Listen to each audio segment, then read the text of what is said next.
असलामुअलैकुम दोस्तों, की हाल है? ठीक हो? अज तो कुछ महीने पहले इस गड्डी की वीडियो लाई थी। सैरस गड्डी है कि ये सेल करनी सी, लेकिन 7-8 महीने हो गए ने ये गड्डी सेल नहीं हुई। तो कुछ काम ऐसे होंगे ने कि जेड़े अगर नाम ही होन तो अफसोस नहीं होंदा, बल्कि वो फायदे दे विच हो जाते हैं। वक्ती तौर पर इंसान को लगता है कि वो पता नहीं की वजह है, काम सही क्यों नहीं हो रहा, लेकिन वो कोई ना कोई मसलहत होंगी है। ਇਹ सईद भाई ने ਇਹ ਗੱਡੀ ਦੇ ਡਰਾਈਵਰ ਹੈਗੇ ਨੇ ਤੇ ਮਾਲਕ ਵੀ ਹੈਗੇ ਨੇ। ਇਹਨਾਂ ਕੋ ਪੁੱਛਦੇ ਆ ਕਿ ਗੱਡੀ ਫਿਰ ਤੁਸੀਂ ਵੇਚੀ ਕਿਉਂ ਨਹੀਂ, ਕਿਉਂਕਿ ਕੁਝ ਮਹੀਨੇ ਪਹਿਲੇ ਵੇਚਣੇ ਲਾਈ ਸੀ। सईद भाई, की हाल है ਤੁਹਾਡਾ? ठीक हो? ठीक ठाक, शुक्र अल्लाह पाक दा। तुसीं सुनाओ सर? फिट फाट और सेहत तबीयत?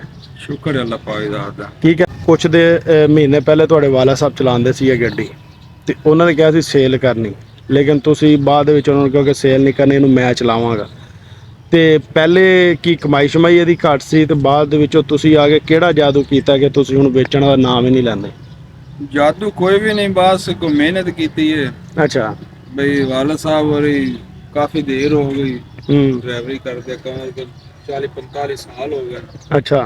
सारी उम्र उन्होंने कराची ट्रक चलाया हुए। अच्छा। ते बस आ गया तो ला लिया, नहीं है तो नहीं। भी महंगाई, तेल इन्ने महंगे न, किराए लगते कोई ना। फैसलाबाद लै जाती है। अल्लाह कीता हुण चला रहे हैं। ਤੁਸੀਂ ਮੈਂ ਸੁਣਿਆ ਗੱਡੀ ਦਾ ਕੰਮ ਸ਼ਾਮ ਵੀ ਬੜਾ ਕਰਵਾਇਆ? काम शाम कराया, इंजन कराया वे। ਅੱਛਾ। और ही छोटे मोटे काफी काम कराया। ਇਹ ਸੈਰਸ ਦਾ ਇੰਜਨ ਤੇ ਕਿੰਨੇ ਕੁ ਪੈਸੇ ਲੱਗ ਜਾਂਦੇ ਟੋਟਲ ਇੰਜਨ ਕਰਾਈਏ? ये सैरस का ही है टोयोटा 2800 का 90 मॉडल 2L। अच्छा। इस ते लग गया तकरीबन 135। ठीक है। इंजन मुकम्मल कराया। सही हो गया। तो ਤੁਸੀਂ ਇਹ ਕਿਹੜੀ ਸਾਈਡ ਨੂੰ ਚਲਾਉਂਦੇ ਹੋ ਗੱਡੀ? जिधर दा आ जावे, लाहौर, गुजरांवाला, सियालकोट। ਵਜ਼ਨ ਕਿੰਨਾ ਕੁ ਪਾਉਂਦੇ ਹੋ? 2 ਤੋਂ 2.5 टन। ਅੱਛਾ। ਤੇ ਟਾਇਰ ਕਿਹੜੇ ਸਾਈਜ਼ ਦੇ ਇਸਤੇਮਾਲ ਕਰ ਰਹੇ? टायर आया जेडे हैं शाहदौर ਨੂੰ ਚੜਦੇ ਨੇ। ਛੋਟੇ ਟਾਇਰ? ਛੋਟੇ 14 ਦੇ ਕਿ 16 ਦੇ? 14 ਵੀ ਤੇ 16 ਵੀ ਚੜਦੇ? ਪਿੱਛੇ 16 ਦੇ, ਅੱਗੇ 14 ਦੇ। ਅੱਛਾ। ਪਿੱਛੇ ਟੂ ਵੱਡੀ ਪਾਈ ਹੋਈ ਹੈ। ਅੱਛਾ। 6 ਨੱਟੀ ਜਿਹੜੀ ਹੁੰਦੀ।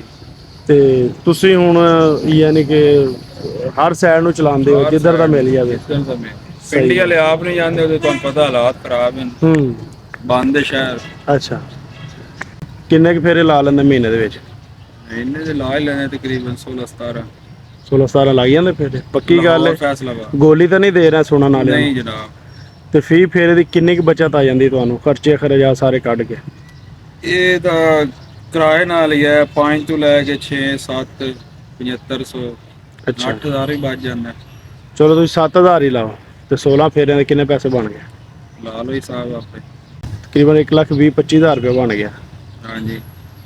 ਤੇ ਉਹਦੇ ਵਿੱਚੋਂ ਤਨਖਾਹ ਡਰਾਈਵਰ ਉਰੇ ਪਰੇ ਸਾਰਾ ਕੁਝ ਕੱਢ ਕੇ ਕਿੰਨੇ ਕੁ ਬਚ ਜਾਂਦੇ ਆ? ਬਚ ਜਾਂਦਾ ਕੋਈ ਤਕਰੀਬਨ ਕੰਮ ਸ਼ਾਮ ਹਰ ਬਲਾ ਕੱਢ ਕੁੱਢ ਜੇ 65-70 ਦੇ ਨੇੜੇ ਤੇੜੇ। ਅੱਛਾ। ਤੇ ਤੁਹਾਨੂੰ ਇਹਦੇ ਤੇ ਹੁਣ ਕਿੰਨੇ 4-5 ਮਹੀਨੇ ਹੋ ਗਏ? ਮੈਂ ਤਕਰੀਬਨ 3 ਮਹੀਨੇ ਹੋ ਚੱਲੇ। ਅੱਛਾ।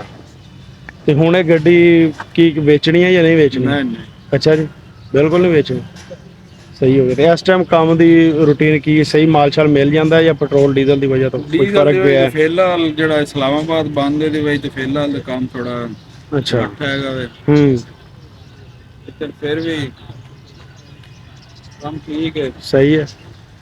ਤੇ ਤੁਸੀਂ ਕੀ ਮਸ਼ਵਰਾ ਦੋਗੇ? ਸ਼ਾਹਦੌਰ ਦੀ ਜਗ੍ਹਾ ਤੇ ਇਹ ਲੈਣੀ ਚਾਹੀਦੀ ਹੈ ਜਾਂ ਸ਼ਾਹਦੌਰ ਆਪਣੀ ਜਗ੍ਹਾ ਤੇ ਠੀਕ ਹੈ, ਆਪਣੀ ਜਗ੍ਹਾ ਤੇ ਠੀਕ ਹੈ? ਹਾਂਜੀ, ਆਪਣੀ ਜਗ੍ਹਾ ਤੇ ਦੋਵੇਂ ਠੀਕ ਹੈ।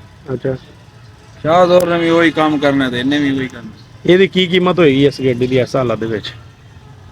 ਇਸ ਹਾਲਤ ਦੇ ਵਿੱਚ ਵੇਖ ਲਓ। ਫਿਰ ਵੀ ਤੁਹਾਡੇ ਅੰਦਾਜ਼ੇ ਨਾਲ? ਸਾਡੇ ਅੰਦਾਜ਼ੇ ਨਾਲ ਤਾਂ ਹੋਣੀ ਚਾਹੀਦੀ ਤਕਰੀਬਨ 10-11 ਦੇ ਉੱਤੇ ਥੱਲੇ। ਅੱਛਾ, 10-11 ਦੇ ਠੀਕ ਹੋ ਗਏ।